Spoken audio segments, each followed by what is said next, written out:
Malevy, just what's this experience been like for you being back with this group this season after spending some time with them last year? It's very cool, especially since I was here last year. Having the experience already, it's cool to do it a second time around. Because now I feel like I enjoy it more. I feel like I know what's gonna happen, so I'm just enjoying it. Is it helpful at all knowing that you know the terminology, you know the system? Is that kind of helping you in this training camp so far? Yeah, last year I was with a chicken without a head, just looking around, and now I kind of know what I'm doing. What was it like also getting that experience to close this one out with some other training camp additions? Just how do you feel you guys handled that situation? Yeah, it's fun. It's a fun group, the 5 of us, and just going out there and compete and winning the games was a cool experience. Seemed to have no hesitation, letting that 3 go and attacking the rim the way you did. What did you make of just the confidence that these guys are kind of pumping into you as you're playing? Just by watching them and listening to them, it's important to have confidence and be decisive with your decisions, and I'm trying to imply that in my game as well. Is there anyone that's been helping you out throughout this process of training camp and getting integrated with this team, or has it kind of been a group effort? It's definitely a group effort. All the coaches been helping me out, all the players been helping me out. I've been working with Ryan Greer for a year now, the assistant coach with the Blue, and it's been a great experience. When it comes to those guys who close out the game, you also got a lot of experience with them in summer league as well. Do you feel like that extra time has also helped you guys have some chemistry within that specific group? No, yeah, definitely. It almost feels like we've been playing together for a year by now. Summer league is such a long time ago, and we have a good chemistry, I think. Anything else? Thanks, Malevy. Thanks, Joe. So you've had a chance to play a lot here already in the preseason. What was it like incorporating some of the guys that weren't on the road trip, and how'd you feel that first half went?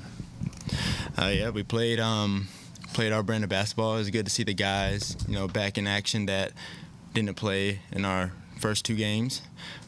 Just getting to see everybody go out there and do their thing, grow, work on their game, and try to help a team win any way that they can. This is the time to get your reps up and just show a team that you can, produce. And so everybody getting an opportunity now. It's always good to, have these games during the preseason. Some of the training camp invites had a chance to close out the game. But I kind of wonder about your role in, when you're sharing floor time with those guys in the different stages of the game.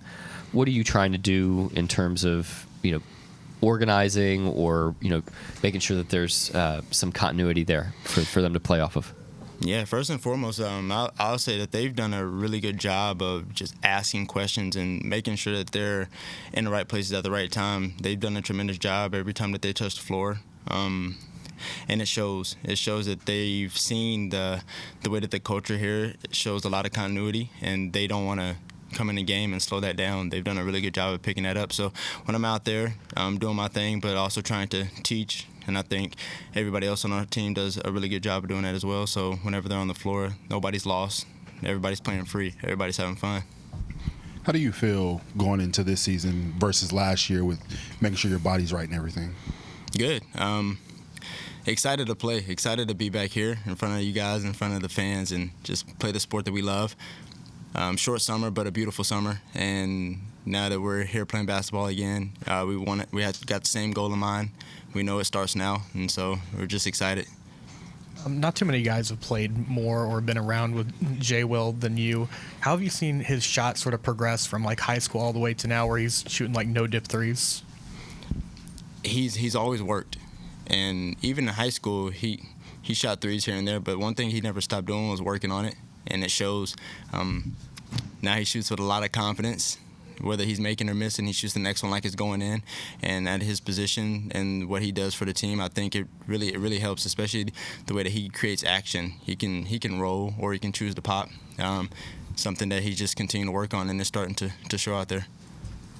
I think we talk about short summers a lot as a bad thing for a lot of teams, but with you guys being so young, having young legs, how's that actually benefited you? The biggest benefit is what came with it. What got us to the short summer. Other than that, it's just we love to hoop. And having that quick turnaround, it gets us back to doing what we love, And so as much as we, like to enjoy our downtime, this is what we get paid for. This is what we grew up doing. And so every time we step on that floor, we never take it for granted. And it's like I said, it's what we're here to do. And then can you give us a little information on the hat? I was waiting for you to ask about it. So this is my guy, Adam, the one asking the question. This is his brand. He's done me the pleasure of blessing me with it. So and it's a really nice hat. I hope y'all can see it.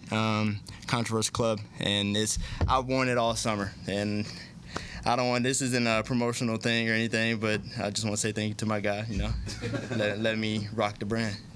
And then throughout all your days of playing basketball, can you remember a crazier shot you've seen in person than the one Kaysen hit? I don't know. I think that might be top of the list right now. I mean, no time. He basically caught it in the air and just chucked it up over the backboard. That's top of the list. Isaiah, Mark gave you a lot of credit for the foundations of your game. Obviously, as a shooter, will never change, but he's given you a lot of credit for tightening up the edges of your game, and he gave you the example of lowering your turnover percentage last season. What went into that for you as a player to kind of clean that up? Just being focused on it, when I'm out there in the game, doing what I do best, but minimizing the plays that they look at and the plays that were causing those turnovers. Obviously, working on it. But just trying to just stay away from the areas that got me in trouble a lot of the times and staying true to, what's keeping me out there. Were there any other areas just kind of around the edges of your game that you looked into this offseason as well? Always defense, I think, especially with the core that we have and the guys that we have out there. If you can play defense, if you can find ways when your offense isn't going to stay on the floor, that always helps out a lot, especially being somebody like me who is a three-point shooter and likes to score. Whenever the shot's not falling, because it's not going to fall every night, finding other ways to help the team win the game. Anybody else? Thanks, Zach. Thank you, guys. Adam. Mark, what do you think you can learn as a team from that first half in particular on the defensive end?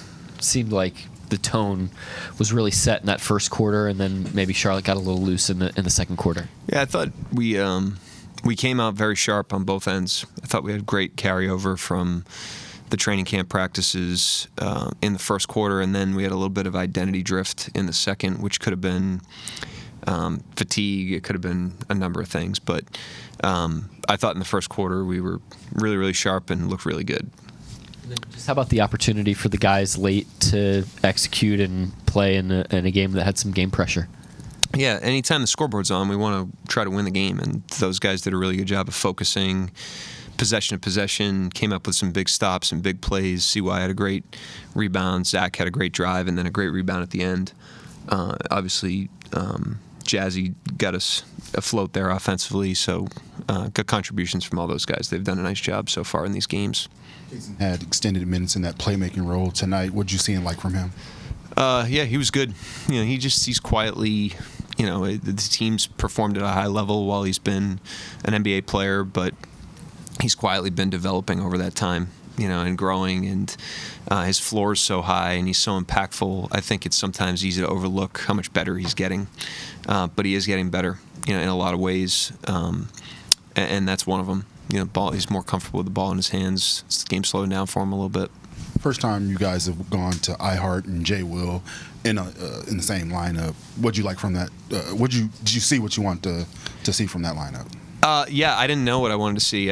We hadn't done it before, and Jay Will's just shot it so well that it really isn't a problem offensively, and so defensively it could pose some problems if we overextended it, but there's probably some situations where it could be relevant, and it's something we've never looked at, so it was an opportunity to do that tonight, and we wanted to take a quick look at it. Shea obviously hit the ground running. Just what is it about his process and what you've seen from him that allows him to just pick up kind of where he did tonight? He's just been, I think Lou's like this, Alex, Shea, Hart, they just have been through enough off seasons now that they kind of understand the calendar, and where they need to be at certain periods of time, and they kind of ramp themselves up. They understand what they need. They're all a little bit different, and he's got a great understanding of that. So he was kind of in his first preseason game mode tonight. I thought all those guys pushed physically. The first 2 mandatories of the second quarter were called within the first 2 minutes, and so that was a long second quarter, which was good for us. We had to push through a little bit, but I thought all those guys did a really nice job. Along those lines, Coach, just how special is it when you have someone like Shea put forth that type of effort in the first quarter of a preseason game? And just, I know you talked about it a lot, especially last year, just in the past, but just how unique is that to have just a special player like that set that type of example in the preseason? I mean, we got competitors, so you put them in a practice scrimmage, and they're going to try to win. And then, like I just said, I think those guys that have been in the league now for some time kind of learn the paces, and they know the importance of these games in terms of getting themselves ready and getting the team ready, getting their teammates ready. And I thought they were in that mode from the jump tonight. You guys had a lot of people to throw at LaMelo tonight. Just what'd you like about the approach and I guess the group effort it was to make things difficult for him?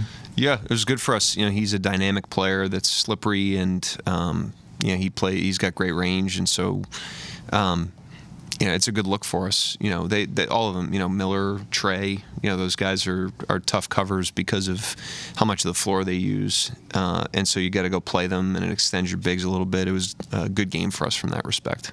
You talked about Kaysen earlier. Can you remember a shot that you've seen in person crazier than the one he hit? Yeah, we had the play 2 years ago in Utah. It was like the 80th game of the season, and the ball got stuck on the backboard, and it didn't. It was a jump ball. I've never seen that before. Anybody else? Thank you, Coach. All right. See you.